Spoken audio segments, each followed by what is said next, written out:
아들도 못 낳는 주제에 뭘 잘났다고. 출산을 앞둔 산모 앞에서 남편이 내뱉은 말이었습니다. 시어머니는 더 잔인했습니다. 진통으로 몸부림치는 며느리의 머리채를 잡으며 소리쳤습니다.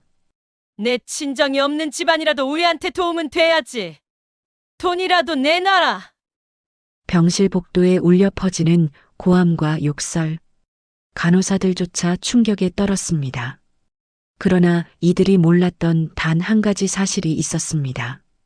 서연의 어머니 김정숙, 병원 복도 한켠에서 모든 것을 목격한 친정어머니, 그리고 시작된 조용하지만 냉혹한 반격. 과연 서연 씨는 어떻게 이겨냈는지 오늘도 사연 끝까지 함께 해주세요.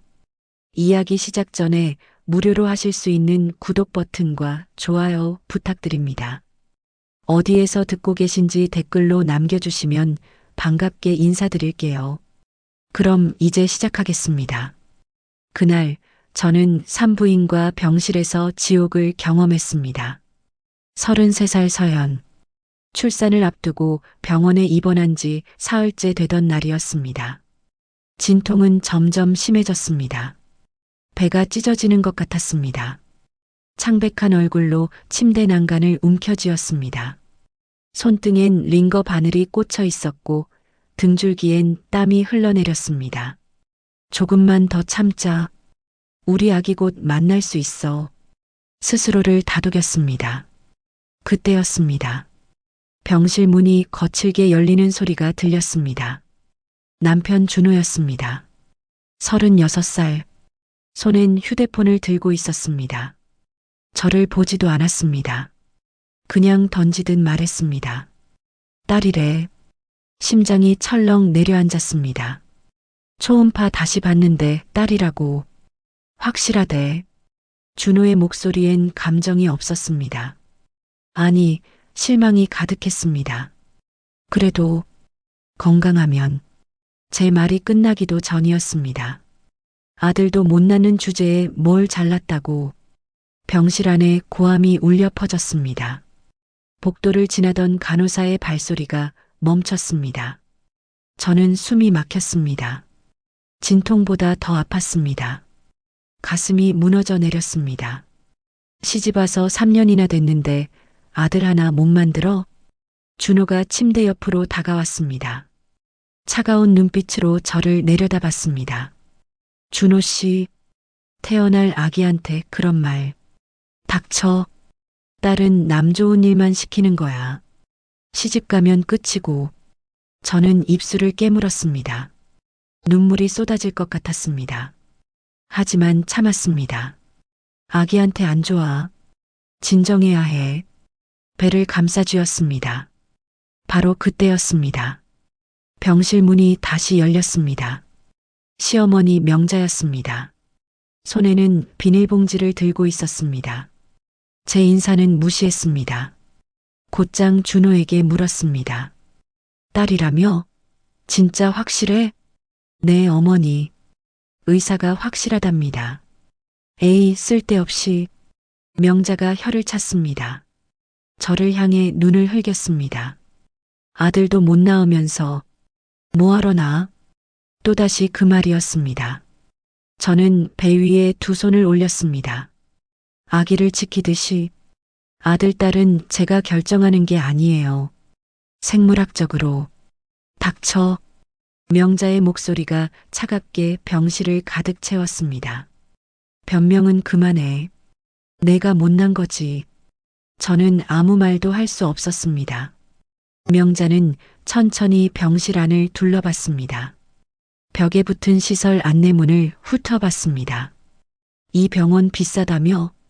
산부인과 중에서는 좀. 돈은 어디서 났어? 목소리에 날이 섰습니다. 제가 결혼 전에 모아둔 돈으로. 내 돈? 명자가 코웃음을 쳤습니다. 시집와서 내 돈이 어딨어. 다 우리 집 돈이지. 가슴이 답답했습니다. 명자는 침대 곁으로 다가왔습니다. 난간을 짚고 몸을 숙였습니다. 제 얼굴 바로 앞까지 숨소리가 들렸습니다. 내 친정이 없는 집안이라도 명자의 눈빛이 차갑게 빛났습니다. 우리한테 도움은 돼야지. 심장이 두근거렸습니다. 돈이라도 내놨어야지. 그게 도리 아니야? 명자가 말을 이었습니다. 친정아버지 돌아가시고 어머니도 연락 끊긴 지가 언젠데. 그래도 돈은 좀 있을 거 아냐? 어머니는 정말 연락이 안 돼요. 몇 년째. 거짓말하지 마. 명자의 손이 제 팔을 움켜쥐었습니다. 세게. 너무 세게. 아파요. 아프긴 뭘 아파. 명자의 얼굴이 일그러졌습니다. 우리가 널 먹여 살리는데 얼마나 돈이 드는지 알아? 제가 결혼 전엔 이랬었잖아요. 그깟 거 가지고 지금은 백수고. 명자가 비웃었습니다. 입술을 깨물었습니다. 결혼하고 명자가 그만두라고 했었습니다. 며느리가 밖에서 돌아다니면 집안 망신이라고. 그런데 지금은 그걸 가지고 저를 비난했습니다. 가난한 집에서 왔으면 말이야. 명자의 목소리가 더 낮아졌습니다. 입이라도 다물고 있어야지. 그 순간이었습니다. 명자의 손이 제 머리채를 움켜쥐었습니다. 으악! 비명이 터져 나왔습니다. 어머니, 제발요. 닥쳐. 목소리는 왜 이렇게 커? 머리채가 뒤로 당겨졌습니다. 목이 꺾였습니다. 너무 아팠습니다. 눈물이 주르르 흘러내렸습니다. 준호 씨, 도와주세요. 남편을 바라봤습니다. 하지만 준호는 창밖만 보고 있었습니다. 모른 척했습니다. 아니, 알면서도 외면했습니다. 이것 봐라. 명자가 제 얼굴을 들어 올렸습니다. 우는 것 좀 봐. 약하긴. 그러니까 아들도 못 낳지. 제발. 아기. 명자가 웃었습니다. 차갑게. 딸은 아기도 아니야. 남의 집 식구 키우는 거지 뭐. 온몸이 떨렸습니다. 배가 다시 조여왔습니다. 진통이 밀려왔습니다. 더 심하게. 시끄러워 죽겠네. 명자가 머리채에서 손을 놨습니다. 저는 베개에 얼굴을 묻었습니다. 눈물이 멈추지 않았습니다. 흐느끼는 소리가 병실 안을 채웠습니다. 내가 뭘 잘못했지? 왜 이렇게 당해야 하지? 우리 아기는 어떻게 되는 거지? 바로 그때였습니다. 병실 밖 복도에서 소리가 들렸습니다. 간호사의 목소리였습니다. 조심스럽게. 저기, 괜찮으세요? 문틈 사이로 간호사의 얼굴이 보였습니다. 걱정스러운 표정이었습니다. 명자가 확 돌아섰습니다. 문을 열고 나갔습니다. 뭐야, 왜 그래? 환자분이 많이 힘들어 하시는 것 같아서요. 신경 끄세요. 우리 집안일이니까. 쾅! 문이 거칠게 닫혔습니다. 복도가 조용해졌습니다. 저는 천장을 바라봤습니다. 눈물만 흘렀습니다. 엄마. 마음속으로 불렀습니다. 5년 전 돌아가신 아버지. 그 뒤로 연락이 끊긴 어머니. 친정은 없었습니다. 아무도 저를 지켜줄 사람이 없었습니다. 아기를 위해서라도 참아야 해. 배를 쓰다듬었습니다. 조금만 더 버티자. 그렇게 스스로를 다독였습니다. 그러나 저는 몰랐습니다. 그날 밤 병실 밖 복도에서 모든 것을 지켜본 사람이 있었다는 것을, 그리고 그 사람이 이미 움직이기 시작했다는 것을.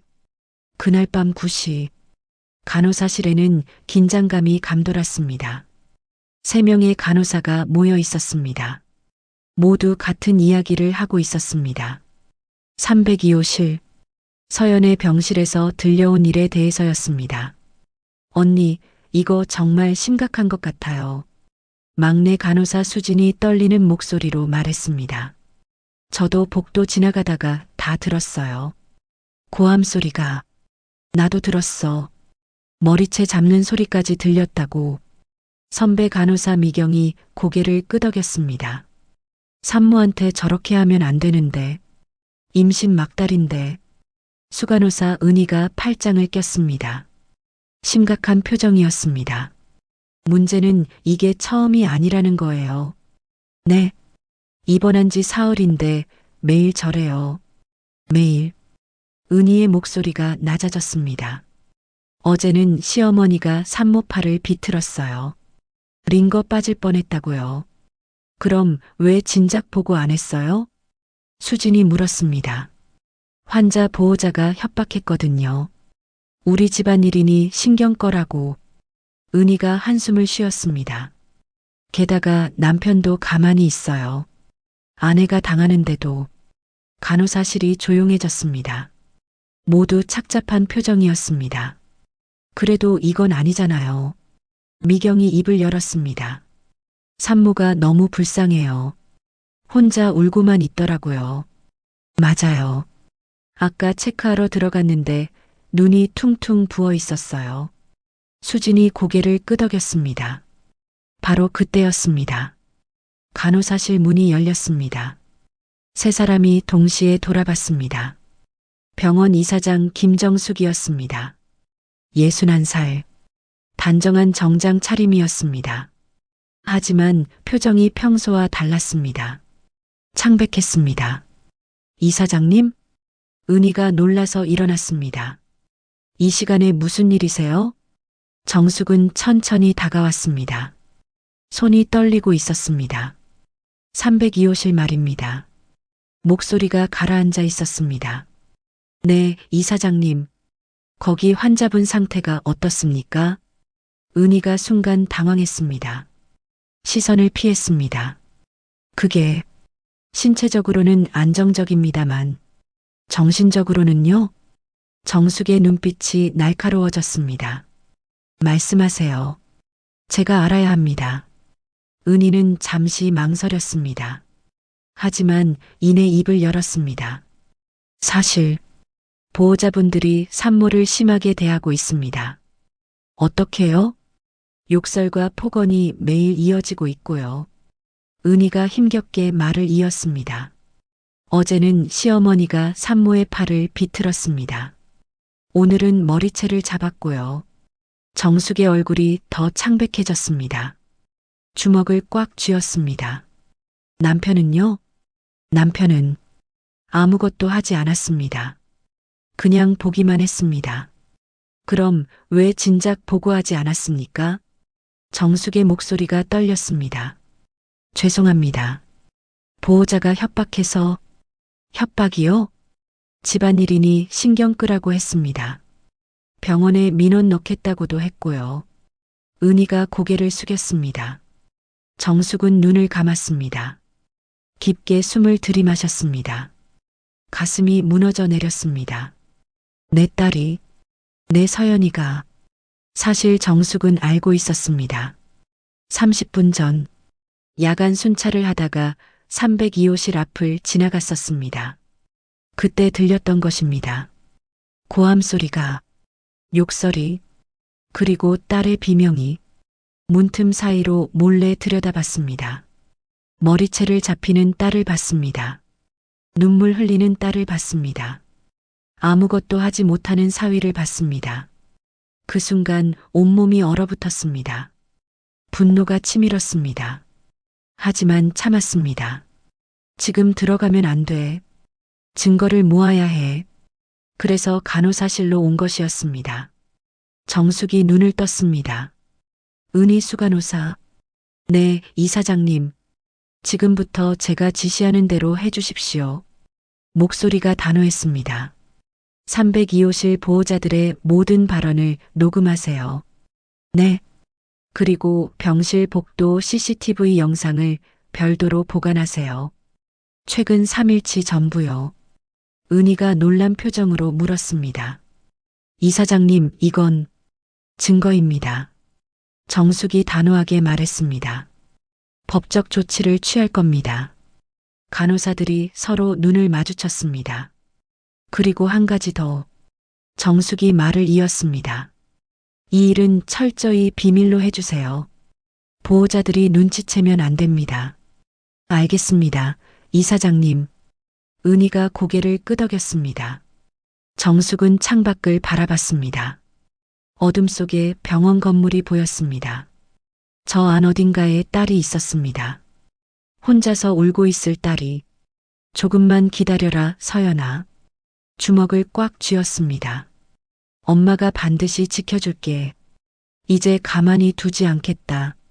정숙의 눈빛이 차갑게 빛났습니다. 그날 밤 병원은 조용했습니다. 하지만 그 조용함 속에서 무언가가 움직이기 시작했습니다. 정숙은 곧바로 원장실로 향했습니다. 책상 서랍을 열었습니다. 명함 하나를 꺼냈습니다. 변호사 명함이었습니다. 휴대폰을 들었습니다. 번호를 눌렀습니다. 신호음이 울렸습니다. 한 번, 두 번, 여보세요? 남자 목소리가 들렸습니다. 강 변호사님, 저 김정숙입니다. 아, 이사장님, 이 밤에 무슨 일이세요?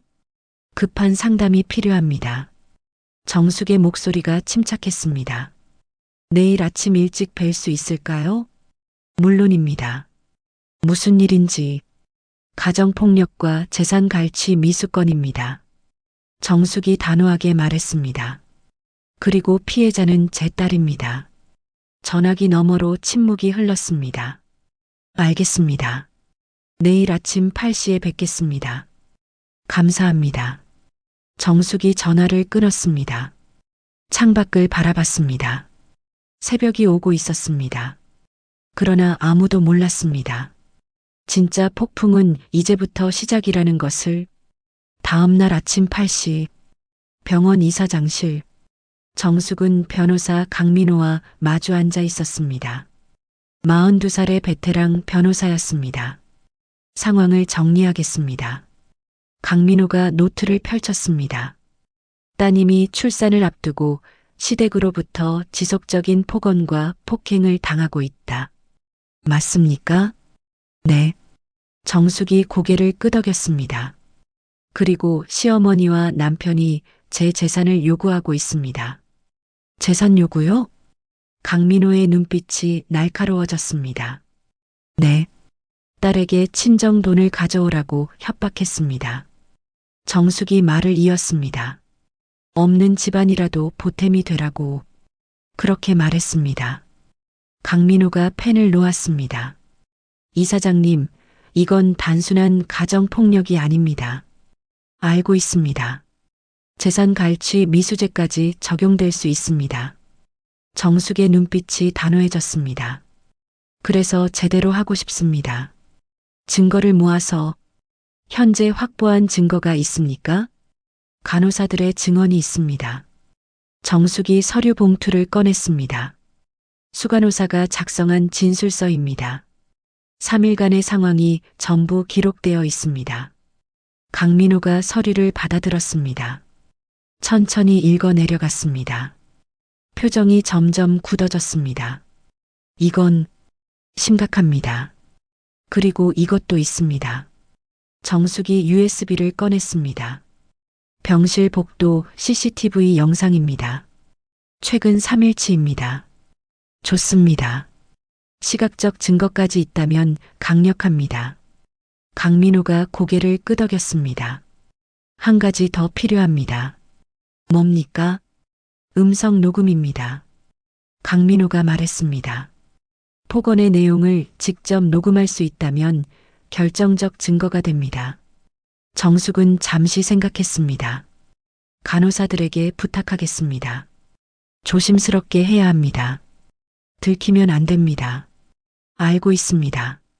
정숙이 일어났습니다. 창밖을 바라봤습니다.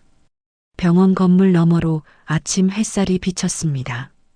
변호사님, 네, 이사장님. 제 딸은 아직 모릅니다. 제가 병원 이사장이라는 것을. 강민호가 놀란 표정을 지었습니다. 몰랐습니까? 5년 전 남편이 돌아가신 후 연락을 끊었습니다. 정숙의 목소리가 떨렸습니다. 제가 재혼을 반대했거든요. 그 남자를. 사위 되시는 분 말입니까? 네. 처음 봤을 때부터 느낌이 좋지 않았습니다. 정숙이 주먹을 쥐었습니다. 하지만 딸이 워낙 고집이 세서 결국 연을 끊었습니다. 그럼 따님은 어머니가 어디 계신지도 모릅니다. 5년 동안 한 번도 연락하지 않았으니까요. 정숙의 눈가가 붉어졌습니다. 하지만 눈물은 참았습니다. 그런데 우연히 알게 됐습니다. 어떻게요? 입원 서류를 보다가 이름을 발견했습니다. 박서연, 제 딸이었습니다. 정숙이 책상을 짚었습니다. 바로 달려갔습니다. 병실로. 그런데 목소리가 끊겼습니다. 그 광경을 본 겁니까? 강민호가 조심스럽게 물었습니다. 네. 정숙이 고개를 끄덕였습니다. 문틈으로 봤습니다. 딸이 머리채를 잡히는 걸, 울고 있는 걸, 주먹이 떨렸습니다. 그 순간 깨달았습니다. 제 판단이 옳았다는 것을. 그리고 정숙이 강민호를 똑바로 바라봤습니다. 더 이상 방관할 수 없다는 것을요. 강민호는 고개를 끄덕였습니다. 이사장님의 결심을 알겠습니다. 딸에게는 아직 알리지 마세요. 정숙이 단호하게 말했습니다. 증거가 충분히 모일 때까지는요. 알겠습니다. 오후 2시 간호사 수지는 302호실 앞을 지나고 있었습니다. 주머니 속에는 작은 녹음기가 들어 있었습니다. 이사장의 지시였습니다. 심장이 두근거렸습니다. 들키면 안 돼. 조심해야 해. 병실 문 앞에서 멈춰 섰습니다. 안에서 목소리가 들렸습니다. 시어머니 명자의 목소리였습니다. 너희 친정에서 돈 좀 가져올 수 없냐니까. 수지는 주머니 속 녹음기 버튼을 눌렀습니다. 몸을 문 가까이 붙였습니다. 어머니, 정말 연락이 안 된다니까요. 서연의 목소리가 들렸습니다. 약하고 떨리는 목소리였습니다. 거짓말하지 마. 내 엄마가 병원 이사장이라며? 수진의 심장이 멎는 듯 했습니다. 뭐라고? 환자 보호자가 이사장님을 안다고? 아니에요. 제 어머니는 그냥 이 병원 운영하는 사람 이름이 김정숙이던데? 명자의 목소리가 높아졌습니다. 내 어머니 이름도 김정숙이잖아. 같은 사람 아니야? 동명이인이에요. 제 어머니는 그런 분이 아니에요. 서연이 필사적으로 말했습니다. 흥? 그래도 한번 알아봐야겠어. 명자의 목소리가 차갑게 가라앉았습니다. 내 친정에 돈이 있으면 당연히 우리가 받아야지. 수지는 온몸에 소름이 돋았습니다. 녹음기가 모든 것을 담고 있었습니다. 이건 결정적이야. 조용히 자리를 떠났습니다. 곧장 이사장실로 향했습니다. 노크를 했습니다. 들어오세요. 정숙의 목소리가 들렸습니다. 문을 열고 들어갔습니다. 이사장님, 녹음했습니다. 수진이 녹음기를 꺼냈습니다. 수고했습니다. 정숙이 녹음기를 받아들었습니다. 재생 버튼을 눌렀습니다. 명자의 목소리가 흘러나왔습니다. 내 친정에서 돈 좀 가져올 수 없냐니까. 정숙의 얼굴이 굳어졌습니다. 내 엄마가 병원 이사장이라며? 주먹을 꽉 쥐었습니다. 내 친정에 돈이 있으면 당연히 우리가 받아야지. 녹음이 끝났습니다.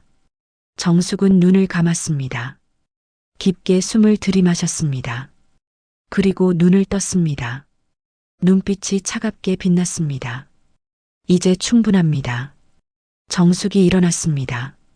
수진 간호사, 고생 많았습니다. 이사장님, 이제 어떻게 하실 건가요? 정숙은 창밖을 바라봤습니다. 증거는 모았습니다. CCTV, 간호사 진술, 그리고 녹음까지. 목소리가 단호했습니다. 이제 세상에 알릴 차례입니다. 정숙은 책상 서랍을 열었습니다. 명함 한 장을 꺼냈습니다.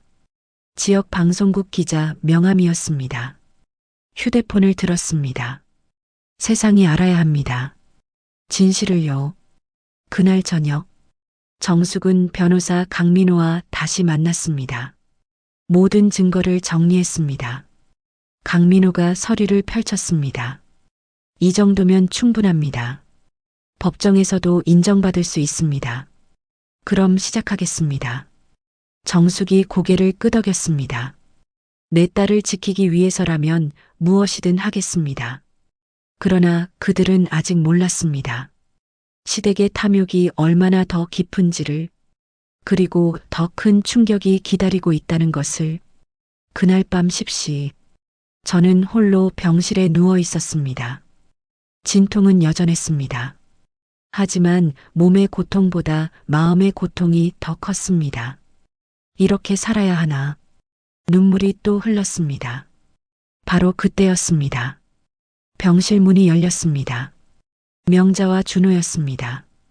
둘 다 심각한 표정이었습니다. 뭔가 의논이라도 한 듯 했습니다. 일어나봐.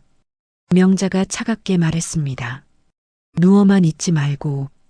저는 천천히 몸을 일으켰습니다. 배가 무거워 힘들었습니다. 명자가 침대 옆 의자에 앉았습니다.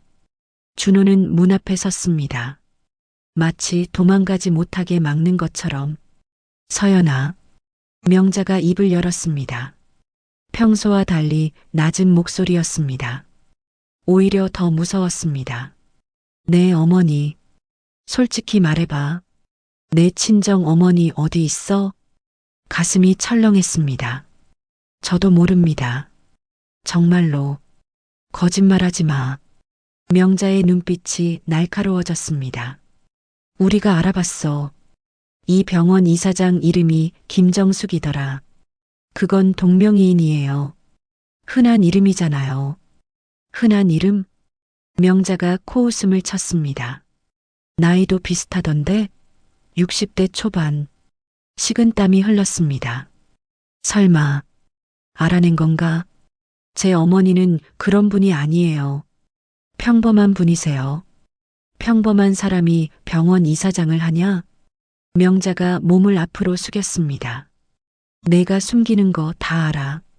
친정에 돈 있는 거. 정말 아니에요. 제 목소리가 높아졌습니다. 5년 동안 연락도 못했어요. 어디 사는지도 몰라요. 그럼 왜 이 병원에 왔어? 준호가 처음으로 입을 열었습니다. 여기 비싼 병원이잖아. 돈도 없으면서. 말문이 막혔습니다. 사실이었습니다. 저는 이 병원이 좋아서 온 게 아니었습니다. 준호가 정해준 병원이었습니다. 그건 준호 씨가 여기로 오라고. 내가? 준호가 눈을 크게 떴습니다. 야, 너 지금 나한테 뒤집어 씌우는 거야? 아니에요. 진짜 준호 씨가. 닥쳐. 준호가 소리쳤습니다. 내가 고집 부려서 여기 온 거잖아. 저는 아무 말도 할 수 없었습니다. 명자가 다시 입을 열었습니다. 좋아. 내가 정말 모른다고 치자. 손가락으로 침대를 톡톡 두드렸습니다. 그럼 이제라도 알아봐. 내 엄마 찾아서. 어머니. 그리고 돈 좀 받아와. 알겠어? 명자의 목소리가 더 낮아졌습니다. 내 친정이 못 살아도 최소한 우리한테 돈은 가져와야지. 돈을요? 그래, 돈. 명자가 똑바로 저를 바라봤습니다. 우리가 널 먹여 살리는데 얼마나 드는지 알아? 병원비도 우리가 내고 있고, 제가 모아둔 돈으로. 그거 다 떨어졌어. 준호가 말했습니다. 앞으로 애 키우는데도 돈 들어. 분유, 기저귀 다. 그러니까 내 엄마한테 손 벌려. 명자가 단호하게 말했습니다. 최소한 5천만 원은 받아와. 5천만 원이요? 목소리가 떨렸습니다. 그게 말이 됩니까? 왜 안 돼? 명자가 비웃었습니다. 내 엄마가 병원 이사장이면 그 정도 돈은 있겠지. 저는 정말 모른다니까요. 그럼 알아내. 명자가 일어났습니다. 저를 내려다봤습니다. 안 그러면 애는 우리가 키운다. 심장이 멎는 것 같았습니다. 뭐라고요? 애는 우리 집 핏줄이야. 내가 낳아도 우리 손에서 클 거야. 명자의 말이었습니다. 내가 뭘 할 수 있는데? 준호가 팔짱을 꼈습니다. 돈도 없으면서 애를 지킨다고? 웃기지 마. 준호 씨, 우리 아기예요. 우리 딸이에요. 딸은 내 자식도 아니야. 준호의 목소리가 차갑게 식었습니다. 아들 낳으면 모를까? 저는 배를 감싸쥐었습니다. 온몸이 떨렸습니다. 내가 선택해. 명자가 말했습니다.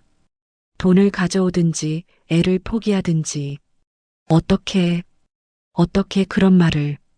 이게 현실이야. 명자가 문 쪽으로 걸어갔습니다. 내일까지 생각해봐. 내 엄마 연락처 알아내. 그리고 돈 받아내는 방법도. 준호가 덧붙였습니다. 쾅! 문이 닫혔습니다. 저는 홀로 남겨졌습니다. 어둠 속에서 배를 꽉 안았습니다. 미안해. 우리 아가. 눈물이 쏟아졌습니다. 엄마가 무능해서 널 지킬 수가 없어. 온몸에 힘이 빠졌습니다. 어떡하지? 정말 어떡하지? 그때였습니다. 병실 밖 복도에서 인기척이 들렸습니다. 조용한 발소리였습니다. 누군가 지나가는 소리였습니다. 하지만 저는 몰랐습니다. 그 발소리의 주인이 누구인지, 그리고 그 사람이 방금 전 대화를 모두 들었다는 것을. 복도 한쪽, 간호사 미경이 서 있었습니다. 손에는 녹음기가 들려 있었습니다. 빨간 불이 켜져 있었습니다. 녹음 중이라는 표시였습니다.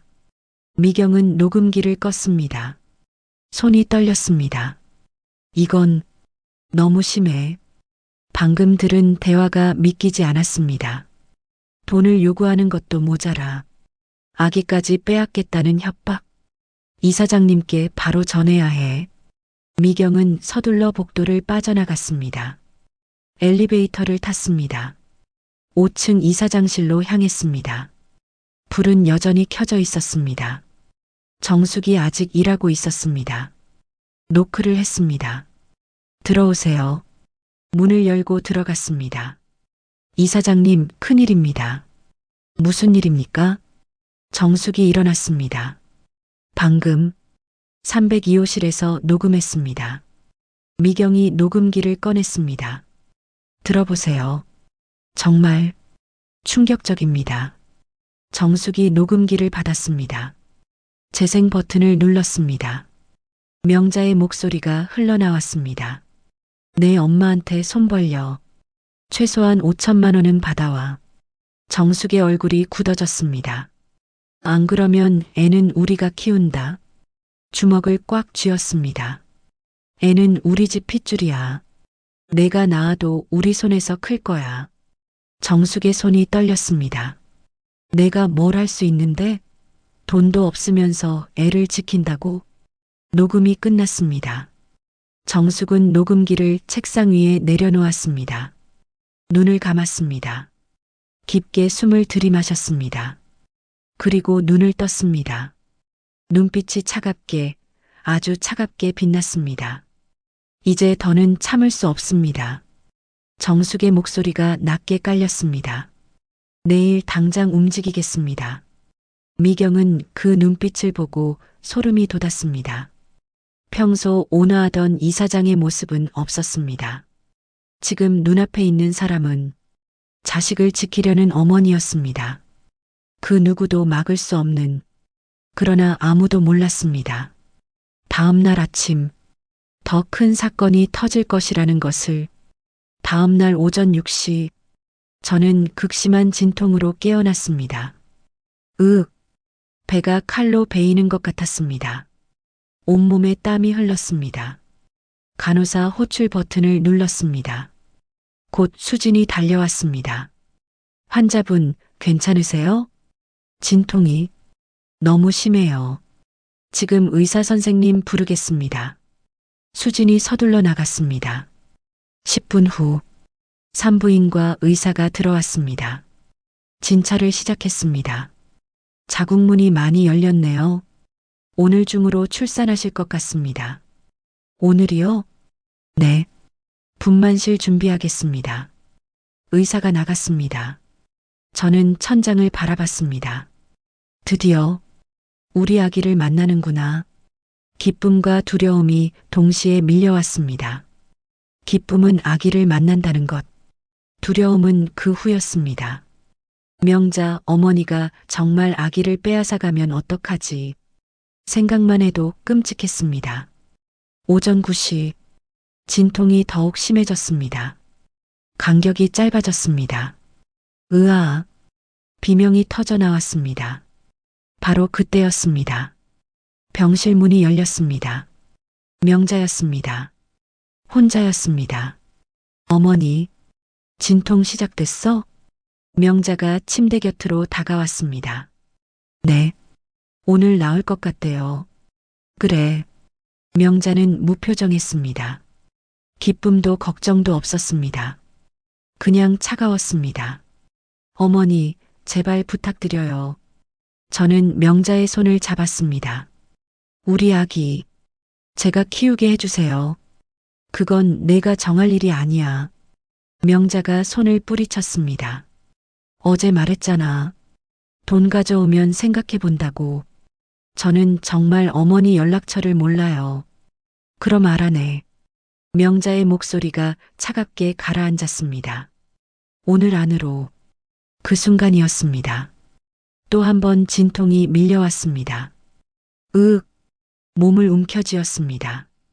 간호사, 명자가 소리쳤습니다. 수진이 달려왔습니다. 분만실로 옮겨야 할 것 같아요. 알겠습니다. 곧 휠체어가 왔습니다. 저는 휠체어에 앉았습니다. 복도를 지나 분만실로 향했습니다. 명자가 뒤따라왔습니다. 분만실 앞, 준호가 서 있었습니다. 휴대폰만 보고 있었습니다. 준호 씨, 저는 그를 불렀습니다. 하지만 준호는 고개도 들지 않았습니다. 들어가세요. 간호사가 말했습니다. 분만실 문이 열렸습니다. 저는 안으로 들어갔습니다. 문이 닫혔습니다. 분만대에 누웠습니다. 의사와 간호사들이 준비를 시작했습니다. 힘내세요. 곧 아기 만날 수 있어요. 간호사가 제 손을 잡았습니다. 네. 저는 고개를 끄덕였습니다. 하지만 마음은 무거웠습니다. 우리 아기, 엄마가 지켜줄게. 그렇게 다짐했습니다. 오후 1시, 출산이 시작됐습니다. 힘주세요. 의사의 목소리가 들렸습니다. 으악, 온 힘을 다해 힘을 주었습니다. 땀이 비 오듯 흘렀습니다. 조금만 더요. 머리가 보여요. 으윽, 다시 한번 힘을 주었습니다. 그리고 으앙, 아기의 울음소리가 들렸습니다. 세상에서 가장 아름다운 소리였습니다. 축하합니다. 건강한 딸입니다. 의사가 미소 지었습니다. 간호사가 아기를 닦아냈습니다. 그리고 제 품에 안겨주었습니다.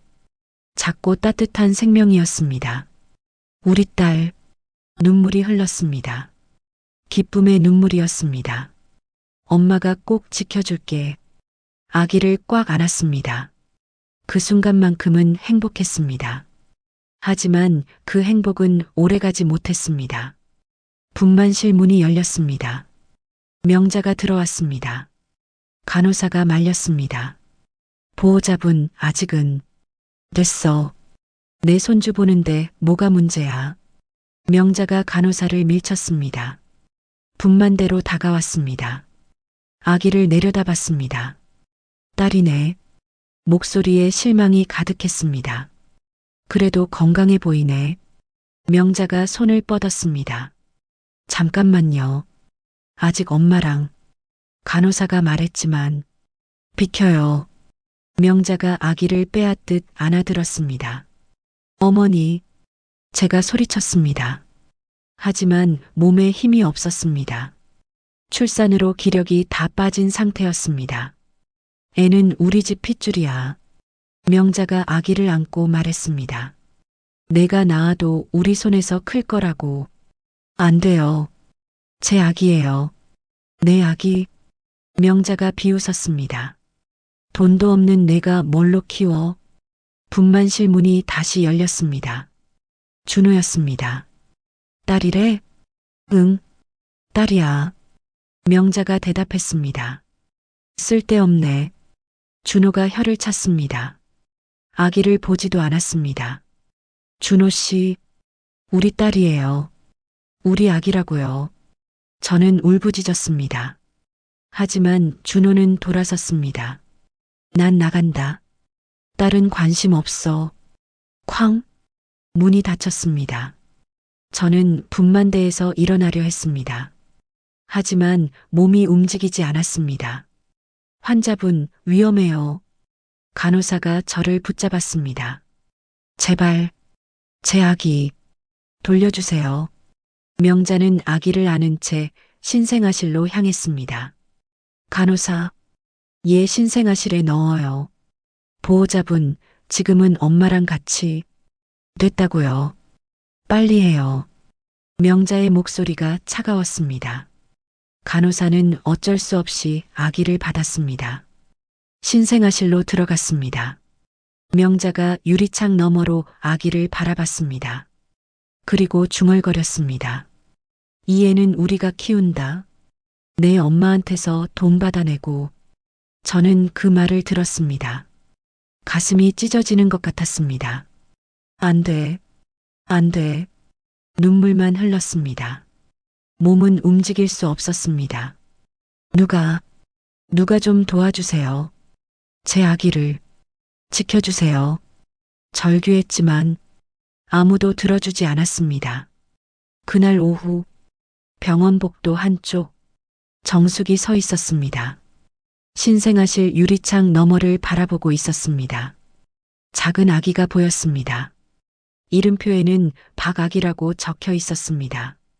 제 손녀였습니다. 정숙의 눈에서 눈물이 흘렀습니다. 미안하구나. 할머니가 늦었구나. 주먹을 꽉 쥐었습니다. 하지만 이제는 다르다.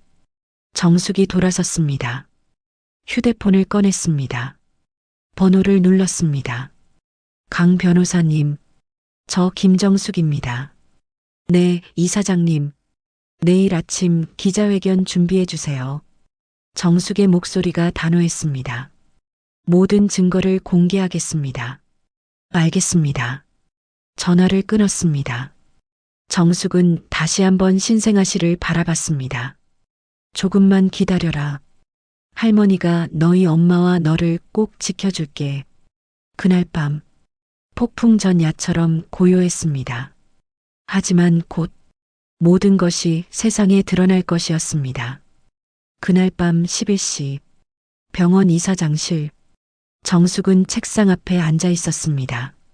앞에는 서류 뭉치가 쌓여 있었습니다. CCTV 영상 파일, 간호사 진술서, 녹음 파일, 모든 증거였습니다. 정숙은 녹음기를 다시 한번 재생했습니다. 명자의 목소리가 흘러나왔습니다. 애는 우리 집 핏줄이야. 내가 낳아도 우리 손에서 클 거야. 정숙의 손이 떨렸습니다. 내가 뭘 할 수 있는데? 돈도 없으면서 애를 지킨다고? 눈을 감았습니다. 딸의 얼굴이 떠올랐습니다. 5년 전 결혼을 반대했던 그날이 생각났습니다. 엄마, 저 준호 씨랑 결혼할 거예요.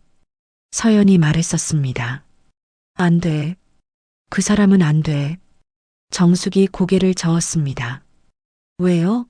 엄마는 준호 씨를 몰라요. 엄마가 보는 눈이 있단다. 그 사람 눈빛이 좋지 않아. 엄마가 편견이 있는 거예요. 서연이 소리쳤습니다. 제 인생이에요. 제가 선택할 거예요. 서연아, 이제 그만해요. 엄마가 반대하면 저 집 나갈 거예요. 결국 서연은 집을 나갔습니다. 연락도 끊었습니다. 5년이 흘렀습니다. 정숙은 매일 후회했습니다. 내가 너무 심하게 반대한 건 아닐까? 딸을 잃은 건 아닐까? 하지만 지금 정숙은 깨달았습니다.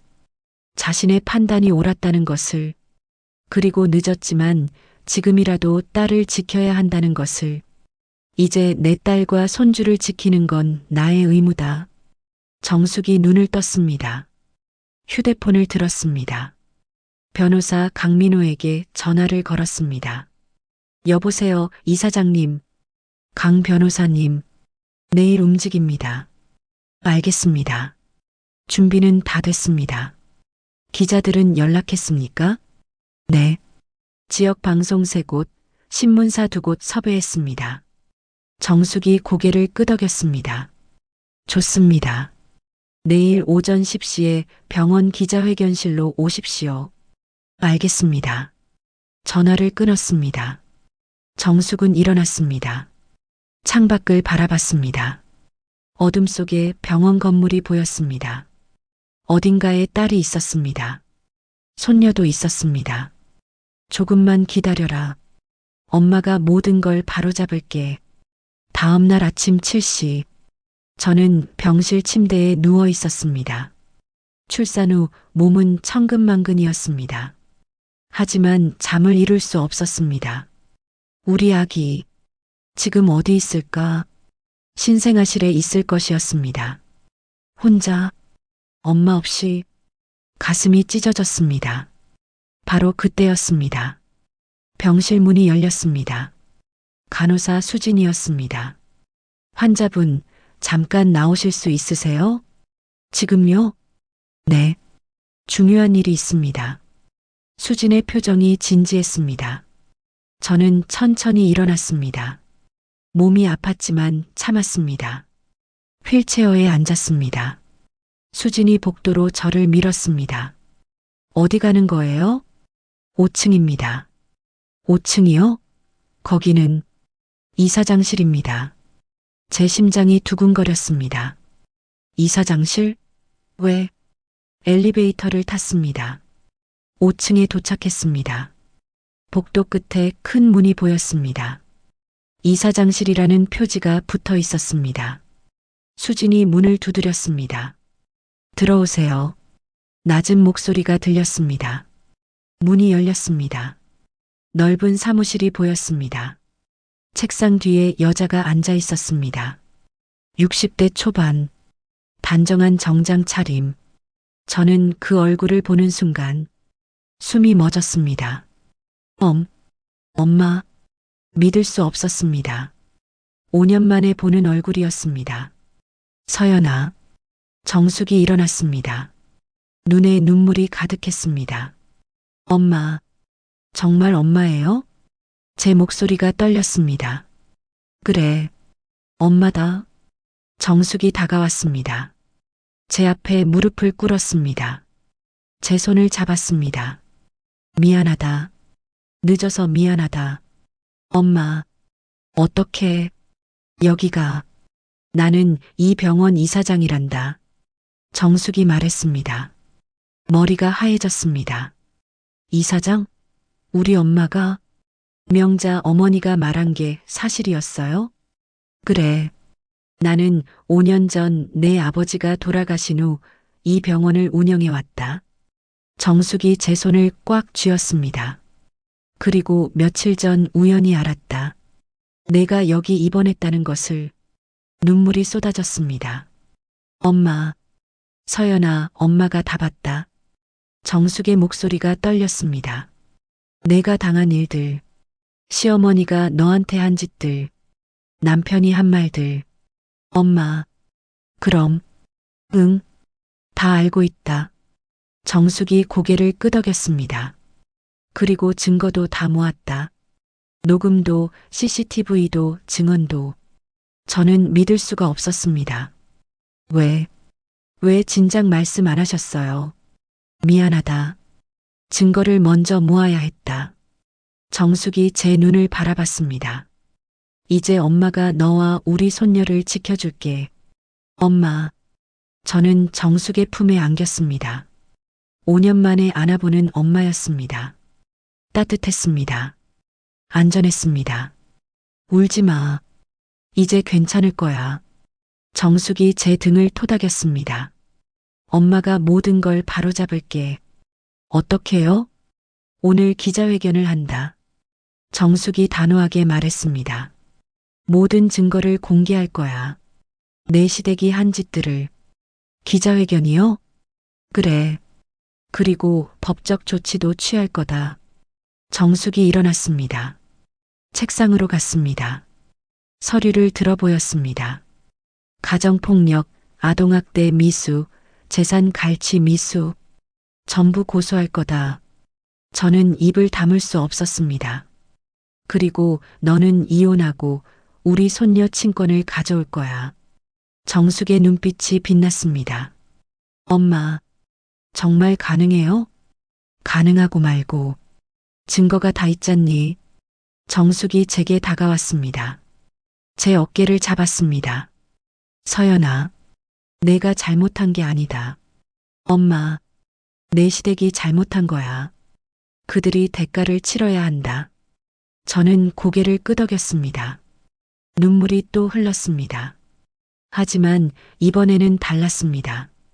절망의 눈물이 아니었습니다. 희망의 눈물이었습니다. 엄마, 감사해요. 고맙긴. 엄마가 당연히 해야 할 일이다. 정숙이 미소 지었습니다. 이제 준비하자. 이 시간 후면 기자회견이다. 오전 10시 병원 기자회견실. 기자들이 모여들기 시작했습니다. 카메라가 설치됐습니다. 마이크가 준비됐습니다. 정숙은 연단 뒤에 섰습니다. 옆에는 변호사 강민호가 있었습니다. 그리고 저도 있었습니다. 휠체어에 앉아서 시작하겠습니다. 정숙이 입을 열었습니다. 플래시가 터졌습니다. 저는 이 병원 이사장 김정숙입니다. 정숙의 목소리가 회견장을 가득 채웠습니다. 오늘 여러분을 모신 이유는 한 가지입니다. 잠시 멈췄습니다. 그리고 단호하게 말했습니다. 제 딸이 당한 끔찍한 학대와 협박을 세상에 알리기 위해서입니다. 기자들이 웅성거렸습니다. 카메라 셔터 소리가 빗발쳤습니다. 드디어 진실이 세상에 드러나기 시작했습니다. 기자회견장, 카메라 플래시가 끊임없이 터졌습니다. 정숙은 연단에 서서 차분하게 말을 이었습니다. 제 딸 서연은 출산을 앞두고 이 병원에 입원했습니다. 기자들이 메모를 시작했습니다. 그러나 입원 기간 동안 시어머니와 남편으로부터 지속적인 폭언과 폭행을 당했습니다. 회견장이 술렁였습니다. 산모에게요? 한 기자가 물었습니다. 네. 출산을 앞둔 산모에게 말입니다. 정숙이 고개를 끄덕였습니다. 스크린이 켜졌습니다. CCTV 영상이 재생되기 시작했습니다. 병실 복도 영상이었습니다. 명자가 병실로 들어가는 모습이 보였습니다. 잠시 후 문틈 사이로 고함 소리가 들리는 것처럼 보였습니다. 그리고 명자가 나오는 모습, 표정이 차갑고 냉담했습니다. 이 영상은 지난 3일간의 기록입니다. 정숙이 설명했습니다. 매일 시어머니가 병실을 찾아왔고 매일 폭언이 이어졌습니다. 기자들의 표정이 굳어졌습니다. 그리고 이것은 음성 녹음입니다. 정숙이 녹음기를 켰습니다. 명자의 목소리가 회견장에 울려 퍼졌습니다. 아들도 못 낳으면서 뭐하러 낳아? 내 친정이 없는 집안이라도 우리한테 도움은 돼야지. 기자들이 눈살을 찌푸렸습니다. 가난한 집에서 왔으면 입이라도 다물고 있어야지. 카메라가 계속 돌아갔습니다. 녹음은 계속됐습니다. 내 엄마한테 손 벌려. 최소한 5천만 원은 받아와. 회견장이 술렁거렸습니다. 재산을 요구했다는 겁니까? 한 기자가 손을 들었습니다. 네, 그렇습니다. 정숙이 대답했습니다. 그리고 더 충격적인 것이 있습니다. 녹음이 이어졌습니다. 안 그러면 애는 우리가 키운다. 애는 우리 집 핏줄이야. 내가 낳아도 우리 손에서 클 거야. 기자들이 동시에 웅성거렸습니다. 이건 협박 아닙니까? 맞습니다. 명백한 협박입니다. 정숙이 단호하게 말했습니다. 신생아를 빼앗겠다는 협박이었습니다. 내가 뭘 할 수 있는데? 돈도 없으면서 애를 지킨다고? 준호의 목소리도 들렸습니다. 회견장이 조용해졌습니다. 충격에 빠진 것이었습니다. 이사장님, 이 증거들은 법적으로 유효합니까? 한 기자가 물었습니다. 네. 모두 법적 절차에 따라 확보했습니다. 옆에 있던 변호사 강민호가 대답했습니다. 저는 피해자의 법률 대리인입니다. 강민호가 서류를 들어보였습니다. 간호사들의 진술서, CCTV 영상, 음성 녹음 모두 증거로 채택 가능합니다. 어떤 혐의로 고소하실 겁니까? 가정폭력, 협박, 재산 갈취 미수, 아동복지법 위반 등입니다. 강민호가 말했습니다. 기자들이 계속 질문을 쏟아냈습니다. 남편분은 어떻습니까? 남편도 공범입니다. 방조했고 직접 폭언도 했습니다. 정숙이 대답했습니다. 이혼 소송도 진행할 예정입니까? 네. 즉시 진행합니다. 저는 휠체어에 앉아 그 모든 것을 지켜봤습니다. 믿을 수 없었습니다. 제가 당한 일들이 이렇게 세상에 알려지다니 부끄러웠습니다. 하지만 동시에 후련했습니다. 이제 끝이구나. 악몽이 끝나는구나. 기자회견이 끝났습니다. 오후 3시 뉴스 속보가 터졌습니다. 산모 괴롭히는 시댁, 친정 재산 요구까지. 제목이 포털 사이트 메인을 장식했습니다. 댓글이 폭발적으로 달렸습니다. 이게 사람이 할 짓입니까? 출산 앞둔 산모한테 어떻게 저럴 수 있죠? 아기까지 빼앗으려고 했다니 충격이네요. 시어머니랑 남편 둘 다 처벌받아야 합니다. 여론이 들끓었습니다. 그날 저녁, 지역 방송 뉴스에서도 보도됐습니다. 한 병원에서 충격적인 산모 학대 사건이 드러났습니다. 앵커가 말했습니다. 출산을 앞둔 며느리에게 시어머니와 남편이 지속적으로 폭언과 협박을 한 것으로 밝혀졌습니다. 화면에 모자이크 처리된 CCTV 영상이 나왔습니다. 더욱 충격적인 것은 재산까지 요구했다는 점입니다. 녹음 파일의 일부가 재생됐습니다. 최소한 5천만 원은 받아와. 시민들의 공분을 사고 있습니다. 거리 인터뷰가 나왔습니다. 정말 끔찍해요. 사람이 어떻게 저럴 수 있죠? 법으로 엄하게 처벌해야 합니다.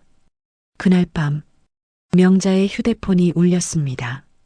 거래처 사장이었습니다. 여보세요? 명자가 받았습니다. 이명자 씨죠? 네, 그런데요. 뉴스 봤습니다.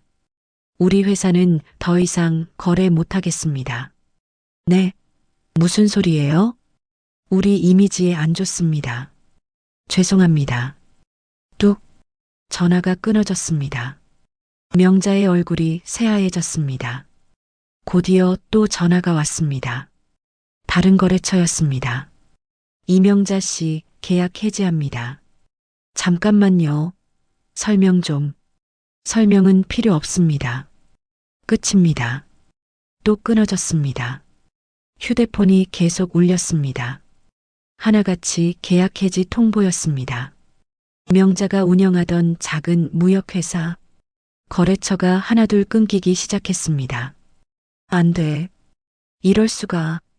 명자는 주저앉았습니다. 준호도 마찬가지였습니다. 회사에서 전화가 왔습니다. 박준호 씨, 당분간 출근하지 마세요. 네. 왜요? 회사 이미지 때문입니다. 뉴스 다 봤습니다. 제 개인 일인데요. 개인 일이 회사 이미지에 영향을 줍니다. 징계위원회 열겠습니다.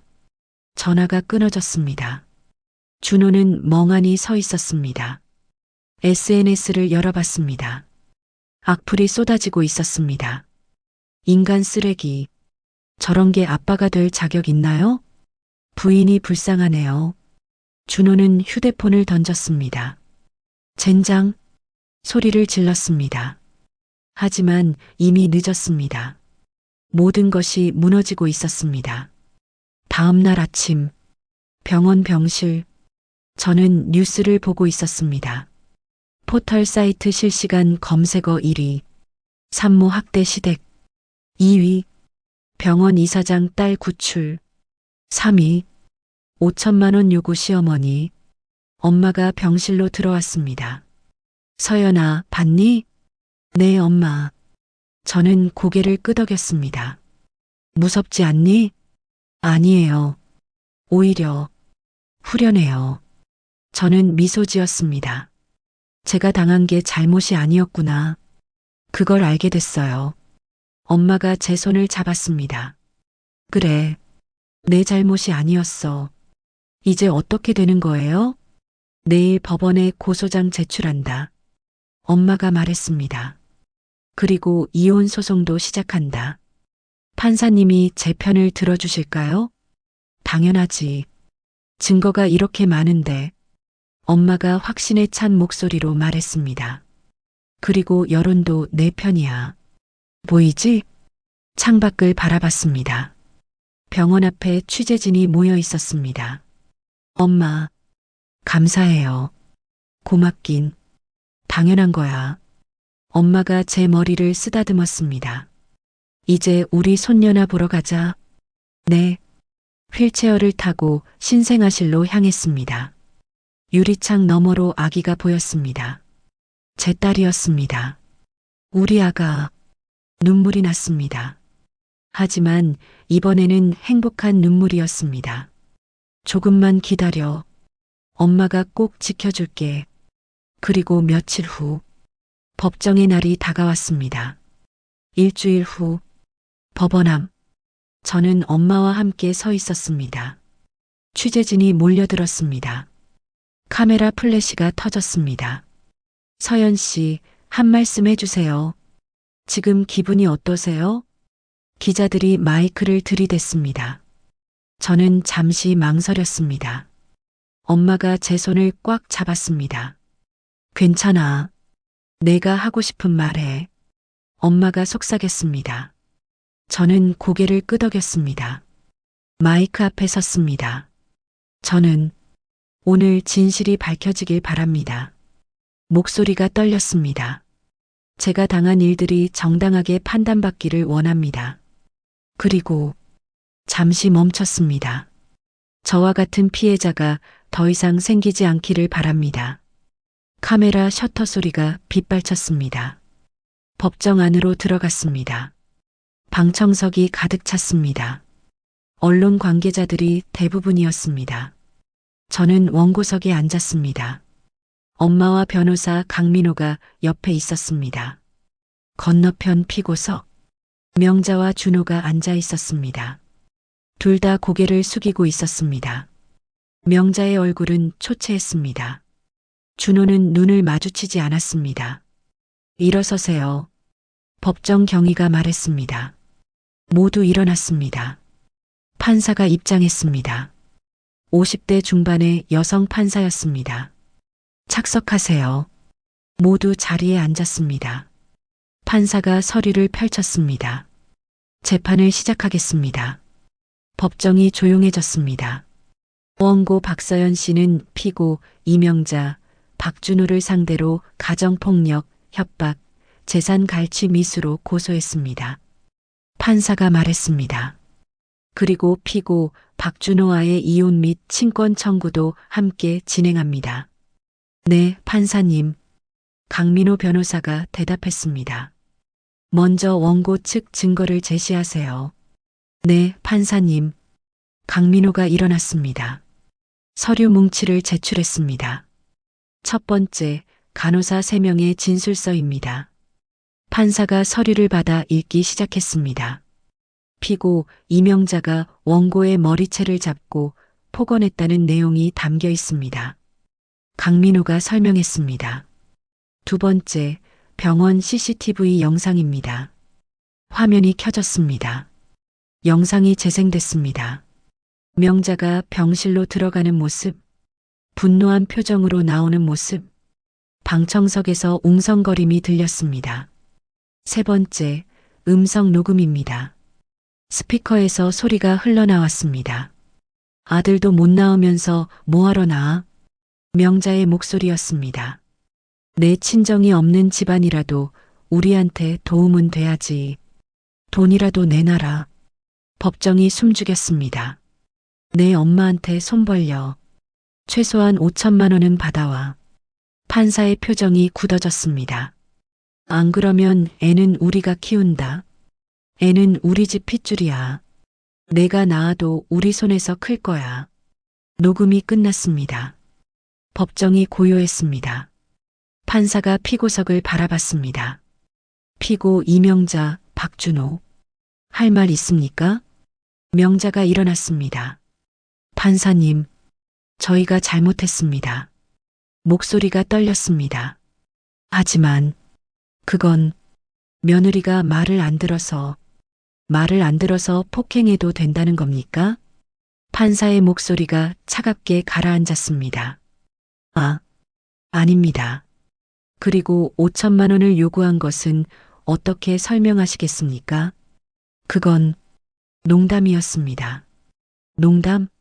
판사가 눈썹을 치켜 올렸습니다. 녹음을 들어보니 전혀 농담처럼 들리지 않던데요. 명자는 아무 말도 하지 못했습니다. 고개를 떨구었습니다. 피고 박준호는요? 판사가 준호를 바라봤습니다. 준호가 일어났습니다. 저는 그냥 어머니 말씀을 따랐을 뿐입니다. 당신 아내가 폭행당하는데 말리지 않았습니까? 그리고 딸이라는 이유로 아이를 거부했다는 증언도 있습니다. 판사가 서류를 들어보였습니다. 딸은 내 자식도 아니다. 이렇게 말했다고 하는데 사실입니까? 준호의 얼굴이 창백해졌습니다. 그건 화가 났다고 출산을 앞둔 아내에게 그런 말을 해도 됩니까? 준호는 입을 다물었습니다. 판사가 한숨을 쉬었습니다. 서류를 내려놓았습니다. 원고 측 증인 있습니까? 네, 판사님. 강민호가 대답했습니다. 간호사 은희 씨를 증인으로 신청합니다. 은희가 증인석에 섰습니다. 선서를 했습니다. 증인은 3일간 피고들의 행동을 목격했다고 들었습니다. 판사가 물었습니다. 네, 맞습니다. 은희가 고개를 끄덕였습니다. 어떤 것을 보았습니까? 피고 이명자가 산모의 머리채를 잡는 것을 봤습니다. 은희의 목소리가 떨렸습니다. 산모는 울고 있었습니다. 진통 중이었는데도요. 그때 피고 박준호는 뭘 했습니까? 아무것도 하지 않았습니다. 그냥 서 있었습니다. 은희가 준호를 바라봤습니다. 아내를 돕지 않았다는 말입니까? 네.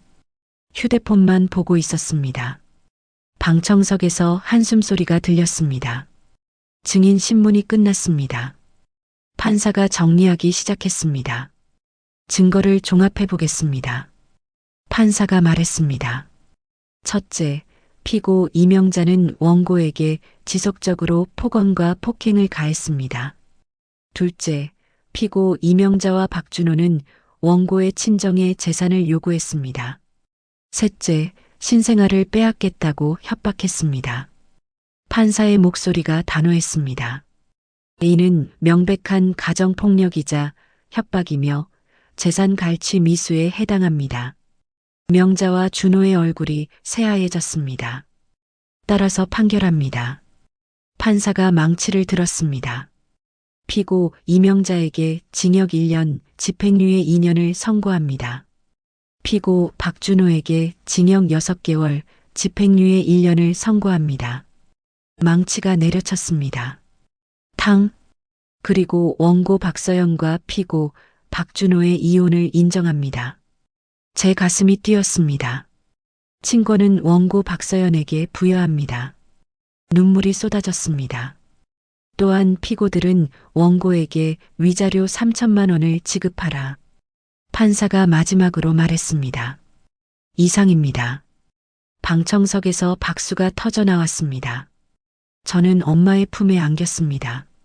엄마, 우리 이겼어요. 그래, 우리 이겼어. 엄마가 제 등을 토닥였습니다. 수고했어, 서연아. 명자와 준호는 고개를 숙인 채 법정을 빠져나갔습니다. 취재진이 몰려들었지만 둘 다 아무 말도 하지 않았습니다. 법원 밖 햇살이 따뜻했습니다. 저는 하늘을 바라봤습니다. 맑고 푸른 하늘이었습니다. 이제 정말 끝난 거죠? 엄마에게 물었습니다. 그래, 이제 끝이야. 엄마가 미소 지었습니다. 이제 새로 시작하는 거야. 네, 엄마. 저도 미소 지었습니다. 마음이 가벼워졌습니다. 오랜만에 느끼는 평화였습니다. 이제 우리 딸과 함께 행복하게 살 수 있어. 엄마와 함께. 가슴이 따뜻해졌습니다. 엄마, 우리 딸 보러 가요. 그래, 우리 손녀 보러 가자. 손을 잡고 병원으로 향했습니다. 이제 새로운 삶이 시작되는 것이었습니다. 3개월 후 따뜻한 봄날이었습니다. 저는 엄마의 집 거실에 앉아 있었습니다. 창밖으로 햇살이 쏟아져 들어왔습니다. 옆에는 아기 침대가 있었습니다. 제 딸이 평화롭게 잠들어 있었습니다. 우리 아가. 저는 조용히 다가가 딸을 내려다봤습니다. 작은 손이 움직였습니다. 입가에 미소가 번졌습니다. 잘 자고 있네. 뒤에서 엄마의 목소리가 들렸습니다. 네, 엄마. 저는 돌아섰습니다. 엄마가 따뜻한 차를 들고 있었습니다. 마셔. 몸조리 잘해야지. 감사해요, 엄마. 차를 받아 마셨습니다. 따뜻함이 몸속으로 퍼졌습니다. 서연아. 엄마가 제 옆에 앉았습니다.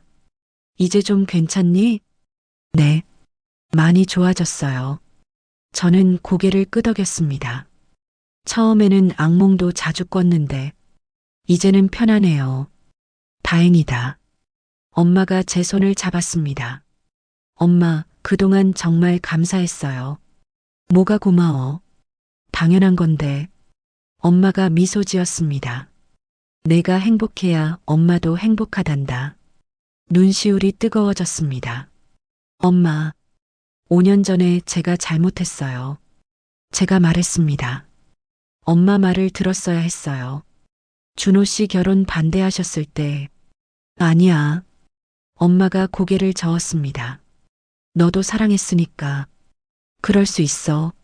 하지만 사람은 누구나 실수하는 거야. 엄마가 제 어깨를 감싸 안았습니다. 중요한 건 그 실수에서 배우는 거지. 네, 엄마. 저는 고개를 끄덕였습니다. 이제 제가 배웠어요. 진짜 사랑이 뭔지. 잘했어. 엄마가 제 머리를 쓰다듬었습니다. 바로 그때였습니다. 아기가 울음을 터뜨렸습니다. 으앙. 아이고, 우리 손녀겠네. 엄마가 웃으며 일어났습니다. 저도 함께 아기 침대로 갔습니다. 아기를 안아 올렸습니다. 배고팠구나, 우리 딸. 아기에게 젖을 물렸습니다. 아기가 열심히 먹었습니다. 엄마가 옆에서 지켜봤습니다. 참 예쁘다. 너 닮아서. 엄마도 닮았어요. 제가 웃었습니다. 할머니 닮아서 똑똑할 거야. 호호, 그랬으면 좋겠네. 엄마도 웃었습니다. 따뜻한 오후였습니다. 그렇게 평화로운 시간이 흘렀습니다. 며칠 후, 저는 병원에 들렀습니다. 산후 검진을 받기 위해서였습니다. 병원 복도를 지나는데 간호사 수진이 보였습니다. 서연 씨.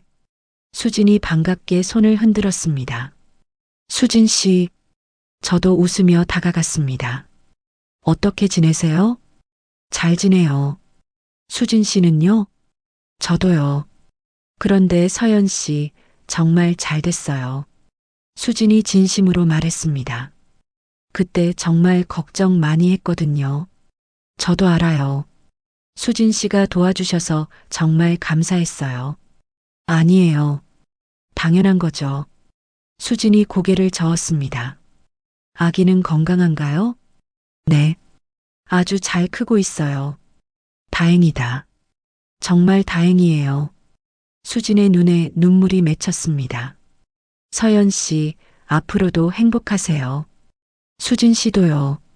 우리는 서로 포옹했습니다. 그날 저녁, 저는 엄마와 함께 거실에 앉아 있었습니다. TV 뉴스가 나오고 있었습니다. 산모 학대 사건으로 유명해진 박 씨 일가가 결국 파산했습니다. 앵커의 목소리가 들렸습니다. 거래처가 모두 끊기면서 사업이 무너졌고 현재 빚더미에 앉았다고 합니다. 화면에 명자의 모습이 잠깐 비쳤습니다. 초췌하고 늙어 보였습니다. 준호 씨는 회사에서 해고됐대. 엄마가 말했습니다. 그렇구나. 저는 복잡한 심경이었습니다. 미워하고 싶었습니다. 하지만 이제는 그럴 힘도 없었습니다.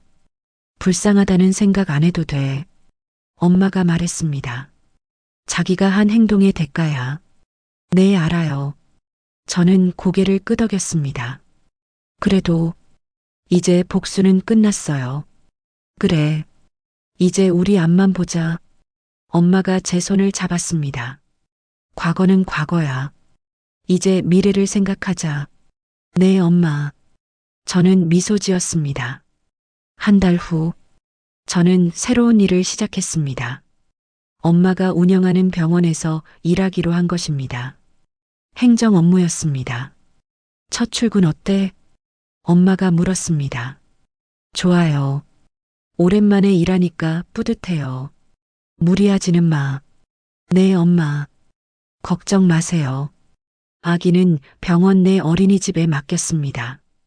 점심시간마다 들러서 젖을 먹였습니다. 우리 딸, 엄마 왔어. 아기가 방긋 웃었습니다. 심장이 따뜻해졌습니다. 이렇게 행복할 수 있구나. 이게 진짜 삶이구나. 그렇게 생각했습니다. 어느 날 저녁, 저는 아기를 안고 창밖을 바라봤습니다. 노을이 아름다웠습니다. 우리 딸, 저 하늘 봐. 아기에게 속삭였습니다. 예쁘지? 아기가 제 얼굴을 바라봤습니다. 맑은 눈동자였습니다. 엄마가 약속할게. 저는 아기에게 말했습니다. 너는 엄마처럼 살지 않을 거야. 너는 당당하게 살 거야. 아무도 너를 무시하지 못하게 키울 거야. 아기가 제 손을 꼭 잡았습니다. 작지만 따뜻한 손이었습니다. 그리고 너는 사랑받을 자격이 있어. 눈물이 흘렀습니다. 하지만 슬픔의 눈물이 아니었습니다. 감사의 눈물이었습니다. 엄마가 너를 지켜줄게. 할머니도 함께. 바로 그때였습니다. 엄마가 방문을 열고 들어왔습니다. 서연아, 저녁 먹자. 네, 엄마. 저는 아기를 안고 일어났습니다. 거실로 나갔습니다. 식탁에는 따뜻한 음식이 준비되어 있었습니다. 잘 먹겠습니다. 세 식구가 함께 식사를 했습니다. 아기는 엄마 품에서 잠들었습니다. 저는 엄마와 이야기를 나눴습니다. 엄마 있잖아요. 응? 저 이제 행복해요. 그래. 엄마도 행복해. 엄마가 제 손을 잡았습니다. 우리 앞으로도 계속 행복하자. 네, 엄마. 창밖으로 별이 빛나기 시작했습니다. 어둠 속에서도 빛나는 별처럼 저희도 어둠을 이겨냈습니다. 그리고 이제 새로운 빛을 향해 나아가고 있었습니다. 며칠 후, 저는 컴퓨터 앞에 앉았습니다. 블로그를 시작하기로 한 것입니다. 제목을 적었습니다. 나는 이렇게 다시 일어섰습니다. 첫 글을 쓰기 시작했습니다. 저는 출산을 앞두고 시댁으로부터 끔찍한 학대를 받았습니다. 하지만 포기하지 않았습니다. 엄마와 함께 싸웠고 결국 이겼습니다. 여러분께 말씀드리고 싶습니다. 두려워하지 마세요. 진실은 반드시 이깁니다. 그리고 당신은 혼자가 아닙니다. 글을 올렸습니다. 댓글이 달리기 시작했습니다. 힘내세요. 저도 비슷한 경험이 있어요. 용기 주셔서 감사합니다. 당신의 이야기가 저에게 희망이 됐어요. 저는 미소 지었습니다. 내 경험이 누군가에게 도움이 되는구나. 그렇게 생각하니 뿌듯했습니다. 그날 밤, 저는 아기 침대 옆에 앉았습니다. 아기가 평화롭게 자고 있었습니다. 우리 딸, 조용히 속삭였습니다. 엄마가 힘든 시간을 겪었지만 그 덕분에 너를 더 잘 지킬 수 있게 됐어. 아기의 손을 살짝 잡았습니다. 그리고 깨달았어. 진실은 결국 이긴다는 것을, 정의는 반드시 실현된다는 것을. 아기가 잠결에 미소 지었습니다. 저도 미소 지었습니다. 창밖으로 달빛이 비쳤습니다. 부드럽고 따뜻한 빛이었습니다. 저는 그 빛을 바라보며 생각했습니다. 이제 두렵지 않아. 엄마와 우리 딸과 함께라면 어떤 어둠도 이겨낼 수 있어. 그렇게 저희의 새로운 삶은 계속되었습니다. 에필로그. 시청자 여러분, 오늘 이야기는 여기까지입니다. 서연 씨는 지금도 엄마, 딸과 함께 행복하게 살고 있습니다. 그리고 같은 피해를 겪는 분들을 돕는 활동도 하고 있다고 합니다. 이 이야기가 여러분께 전하는 메시지는 하나입니다. 진실은 반드시 이깁니다. 그리고 여러분은 혼자가 아닙니다. 힘든 시간을 겪고 계신다면 용기를 내세요. 도움을 요청하세요. 반드시 길이 있습니다. 여러분, 오늘의 사연 어떠셨나요? 이야기가 마음에 드셨다면 꼭 구독과 좋아요 눌러주세요. 댓글로 오늘 주인공들에게 응원의 메시지도 남겨주세요. 여러분의 따뜻한 댓글이 큰 힘이 됩니다. 다음 주에는 또 다른 감동적인 이야기로 찾아뵙겠습니다.